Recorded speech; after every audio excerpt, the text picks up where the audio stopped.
tentang kemudahan dari segi kalau UKM ya, termasuk nanti mestinya berdempetan dengan koperasi, adanya kewajiban kemitraan bagi perusahaan besar dan perusahaan BUMN. Itu kewajiban adanya kemitraan dengan pengusaha kecil. Nah, ada lagi nanti bantuan pendanaan, ada lagi mengenai bantuan hukum. Ini yang menarik, ini yang belum pernah ada di undang-undang sebelumnya. Ada bantuan hukum, jadi untuk UKM, tentu UKM itu termasuk koperasi kan.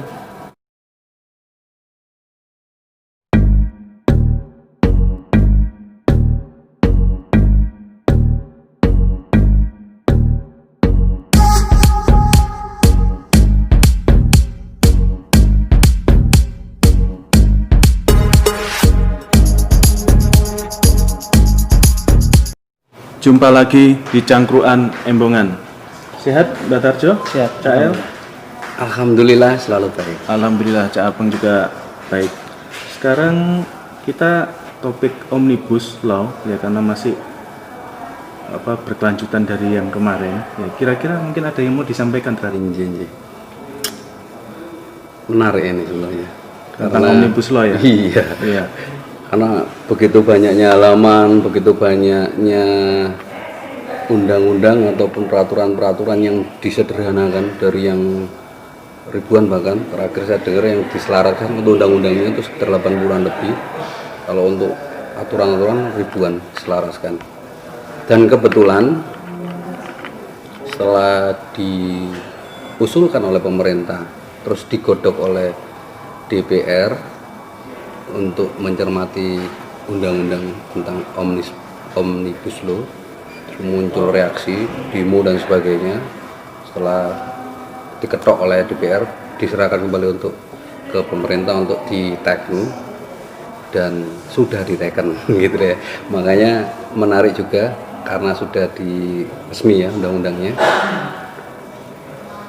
Di antara undang-undang Omnibus Law itu banyak klaster. Ya, ini saya mau menyoroti satu klaster untuk pertemuan kita kali ini. Apa itu klaster yang dimaksud? Agak lupa saya. Ini sudah teringat tentang UKM dan koperasi, usaha kecil, mikro dan koperasi.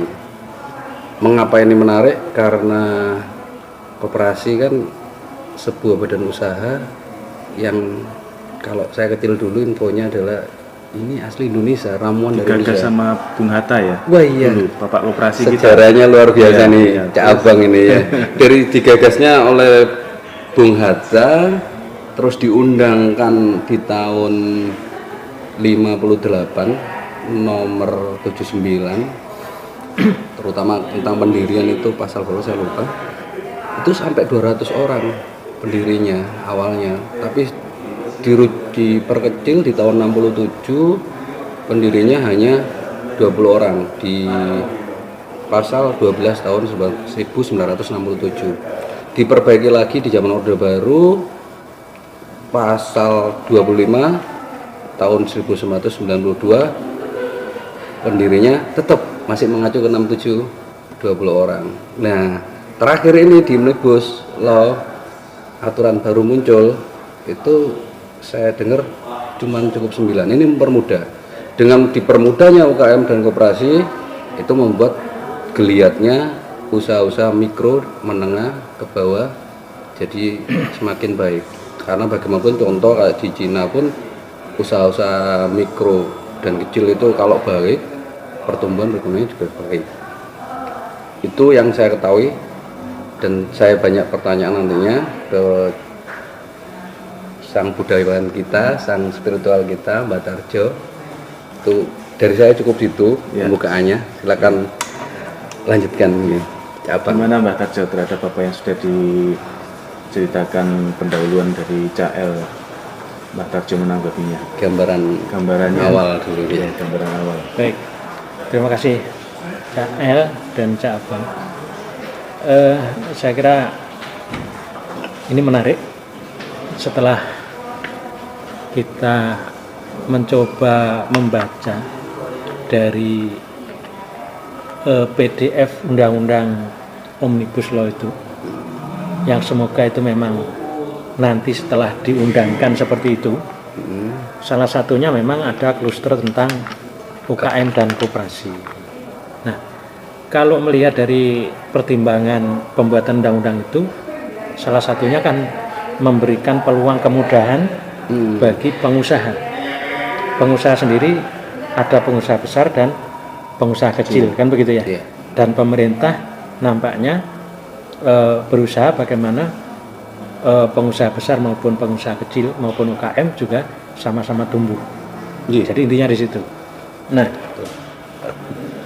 setelah saya membaca itu, saya melihat ada kemajuan-kemajuan. Jadi ada upaya pemerintah maupun DPR untuk memperbaiki perundangan-perundangan yang dulu yang dianggap kurang maksimal. Mempersulit mungkin ya, agak mempersulit. Yang dianggap kurang mempersulit, tidak maksimal Membebani setelah menampung dari berbagai masukan di lapangan, itulah di situ lalu ada perbaikan-perbaikan gitu. Iya. Nah, berkait dengan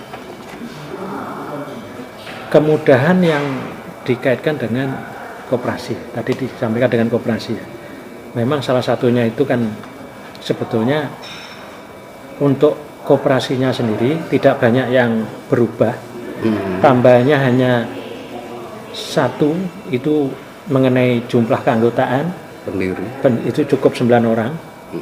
Yang berikutnya adalah yang kedua, koperasi yang mempunyai kelebihan dana boleh memberi pelayanan kepada masyarakat yang calon anggota. Ini sebetulnya memperbaiki norma atau peraturan yang dulu sudah ada di Undang-Undang Koperasi dulu. Ini belum di cover secara jelas. Jadi koperasi itu harusnya kan dari anggota kepada anggota, tapi nyatanya di masyarakat kan berkembang bukan anggota, Tapi untuk orang lain. tapi boleh juga melakukan pinjaman kepada koperasi itu, padahal bukan anggota kan. Nah, ternyata itu dianggap sebagai calon anggota, tapi Undang-Undang Koperasi sendiri belum memperjelas bagaimana hak dan tanggung jawabnya, prosedurnya ini belum jelas. Tapi nampaknya di Undang-Undang Omnibus ini baru ditampung, diberikan peluang calon anggota di luar pun, anggapnya masyarakat pun ternyata diberi peluang untuk bisa menikmati kelebihan fasilitas koperasi yang ada. Iya. Nah, itu. Lalu secara umum itu apa kemudahan dari Omnibus untuk koperasi? Memang ini nanti berdempetan dengan kemudahan yang diberikan kepada UKM. Berdempetan sama. Jadi cara membacanya adalah koperasi hidup sendiri, UKM hidup sendiri. Cara membacanya begitu. Nah, namun ada kesamaan fasilitas, yaitu berkait dengan kemudahan perizinan. Nah, ada lagi nanti UKM itu ada pelatihan dari pemerintah. Pemerintah itu memberi fasilitas pelatihan, pendampingan manajemen, termasuk pendampingan peningkatan SDM melalui pelatihan-pelatihan teknis, apa kursus-kursus begitu yang itu sudah jalan tapi ini dipertegas. Terus nanti ada pelatihan tentang manajemen pemasaran, bahkan ada tentang kemudahan dari segi kalau UKM ya, termasuk nanti mestinya berdempetan dengan koperasi, adanya kewajiban kemitraan bagi perusahaan besar dan perusahaan BUMN. Itu kewajiban adanya kemitraan dengan pengusaha kecil. Nah, ada lagi nanti bantuan pendanaan. Ada lagi mengenai bantuan hukum. Ini yang menarik. Ini yang belum pernah ada di undang-undang sebelumnya. Ada bantuan hukum. Jadi untuk UKM. Tentu UKM itu termasuk koperasi kan. Nah, bentuk bantuannya itu seperti apa? Tapi gambaran saya adalah ketika UKM atau koperasi mengalami kesulitan atau persoalan hukum, maka mungkin gambaran saya pemerintah atau melalui dinas koperasi atau dinas perdagangan, di situ ada pos bantuan hukum. Itu gambaran saya. Tentu dari dana pemerintah yang sudah disisihkan.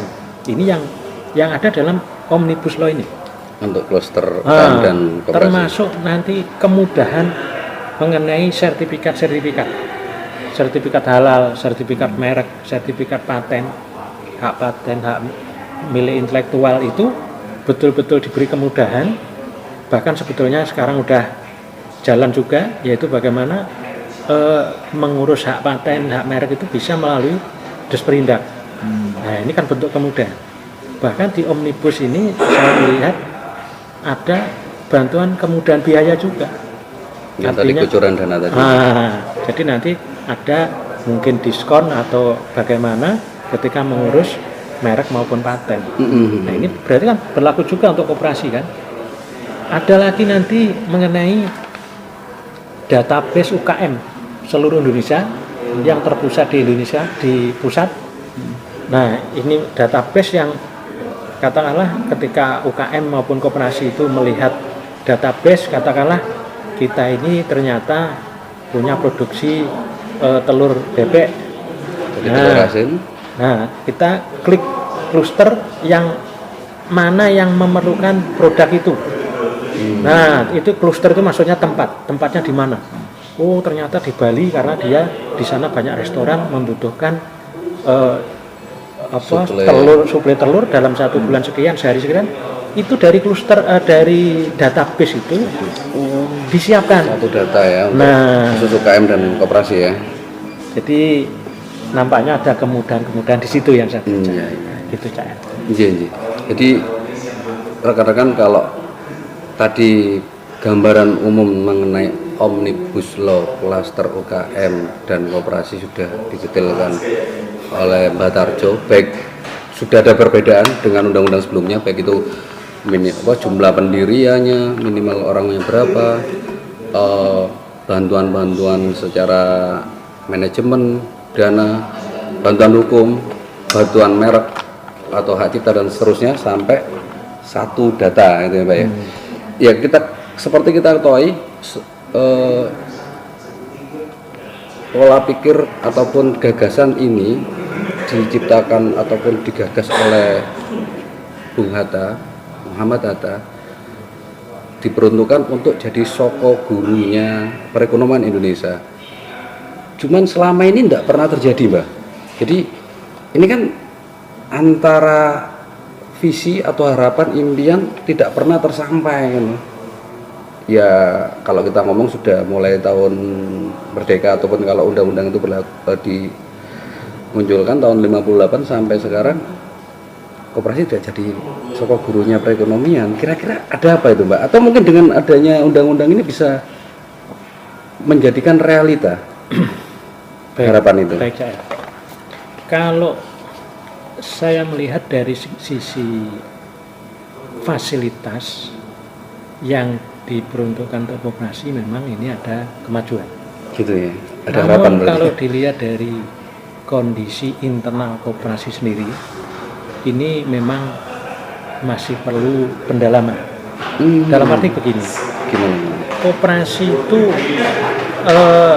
ketika kita melihat di masyarakat ada logo-logo koperasi karyawan, koperasi apa itu, simpan pinjaman juga. Nanti lebih banyak itu koperasi milik orang yang menyediakan dana untuk dipinjamkan kepada masyarakat. Jadi semacam bank lebih kecil atau apa, meminjamkan uang ya, dengan jaminan simpan pinjam, kalau bahasanya gitu. Sedangkan yang dimaksud koperasi itu sendiri luas. Simpan pinjam itu hanya salah satu kegiatan. Yang lain justru adalah koperasi itu adalah menampung kekuatan dari para anggotanya itu, dia membentuk satu kekuatan untuk mempermudah usahanya. Misalkan yang ada adalah koperasi susu di Batu. Ya. Batu. Berarti apa? Produksi susu itu yang diperlukan apa? mungkin dari sisi pemasaran, kemasannya ini perlu modal, sterilisasi perlu modal, perlu teknologi. Suplai susunya juga dari masyarakat supaya baik. Setelah itu justru biaya untuk produksi, untuk pakan, untuk modal ini modalnya punya atau belum. Nah, ketika dia mengadakan satu komunitas sebagai satu anggota koperasi, maka kekuatan itu menjadi bisa disolusi di antara anggotanya. Kan gitu. Cari jalan keluarnya. Nah, itu ketika produknya sejenis. Jadi misalkan koperasi untuk ternak, untuk perikanan, untuk nelayan. Ketika satu jenis itu yang memungkinkan itu. Tapi ketika di perkotaan, ini kan yang terbanyak ini simpan pinjamnya atau produksi. Nah, ini yang harus dikenali. Nah, iya. Ketika orang itu mengharapkan dirinya itu mendapatkan solusi, katakanlah solusi pendanaan maupun solusi pemasaran tadi, di satu sisi harus memikirkan kesulitan orang lain juga. Kira-kira masuk akal nggak? Berat nggak itu? Bekerja sama tentunya. Kan berat kan? Ya. Kita itu butuh modal tapi harus mengumpulkan orang untuk memberikan modal ke kita. Tapi di satu sisi kita juga harus memikirkan dia untuk punya modal. Susah nggak kan? Ini belum bicara manajemennya. Iya. Ini yang saya maksud adalah tanpa bantuan pemerintah ini. untuk menyuntik SDM. Apa tujuan koperasi dibentuk, apa maksud koperasi dibentuk, termasuk nanti disiplin sebagai anggota, tanpa dipandu oleh pemerintah, saya katakan 0%. Gambarannya lebih detailnya dipandu itu gimana, Pak? Jadi gini, biar kita pernah mendengar ketika universitas swasta itu untuk berjalan awal mula diberikan dosen-dosen dari negeri, diperbantukan, betul kan? Yang SD, SMP swasta nanti ada guru diperbantukan. Itu ada maksud secara keilmuan dari guru yang ada itu dan secara pembiayaan dibantu oleh pemerintah.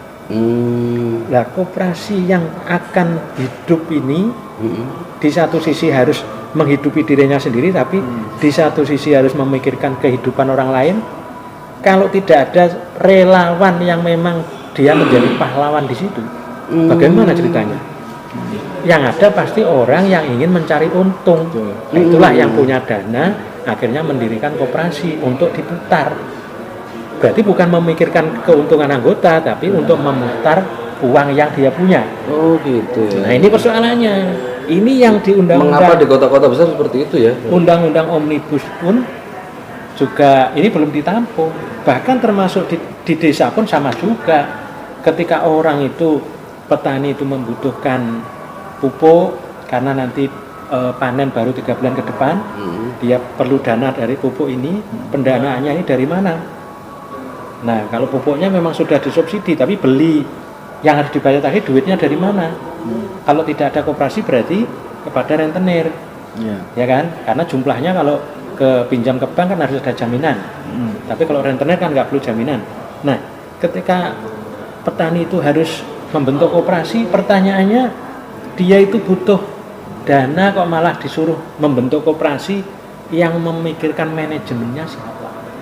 Terus yang menjadi kepengurusnya nanti siapa? Nanti kalau yang berpikir itu pengurusnya, balik lagi mencari profit oriented gitu ya. Ini belum dibahas di Omnibus Law. Meskipun tadi disebutkan perubahan-perubahan dari undang-undang yang lama menjadi Omnibus Law, kan ada pendampingan manajerial sampai pendanaan. Mungkin belum konkretnya, mungkin ini kayak semacam nampaknya telaan dari Mbak Tarjo sendiri seperti itu kira-kira ya. Jadi saya pikir tahap pertama ini harus diapresiasi.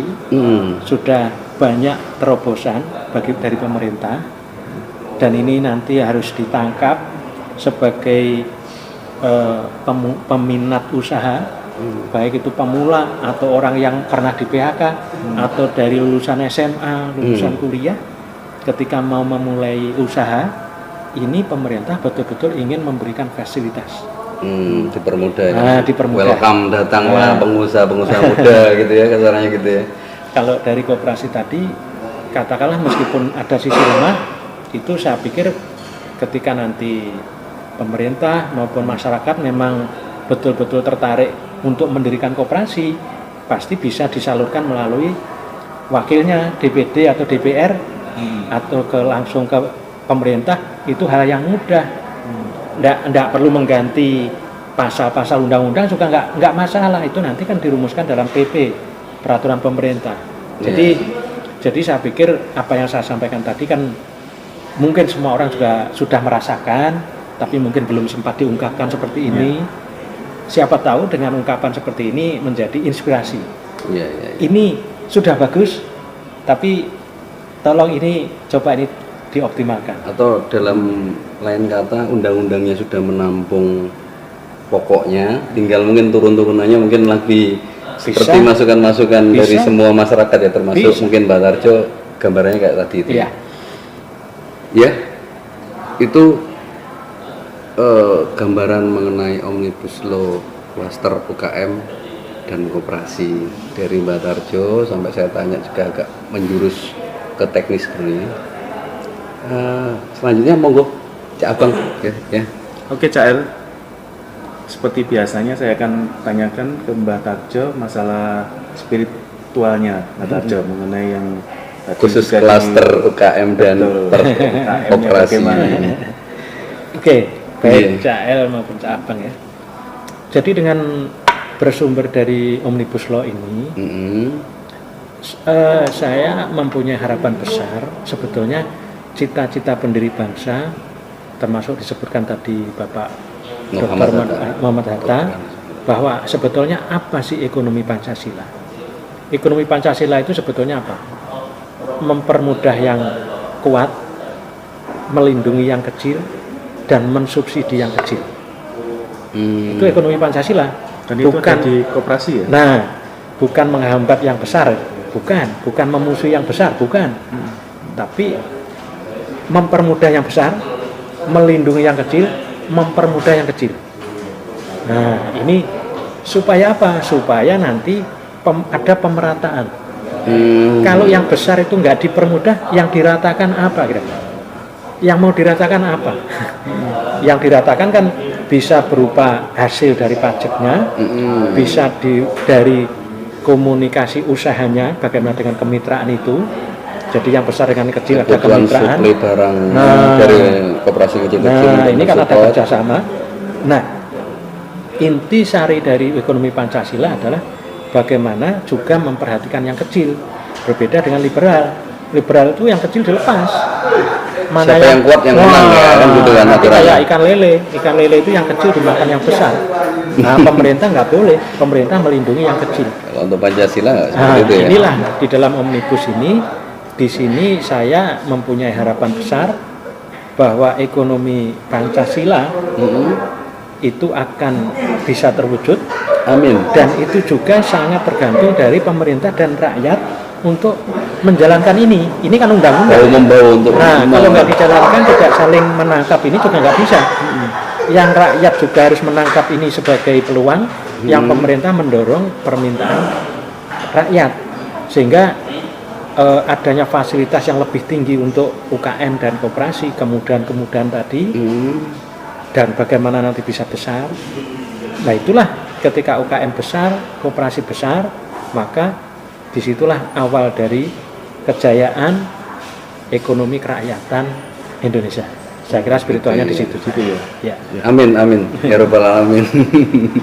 Saya rasa sudah cukup apa yang sudah disampaikan. Saya cukup dari Mbak Tarjo. Cukup semua.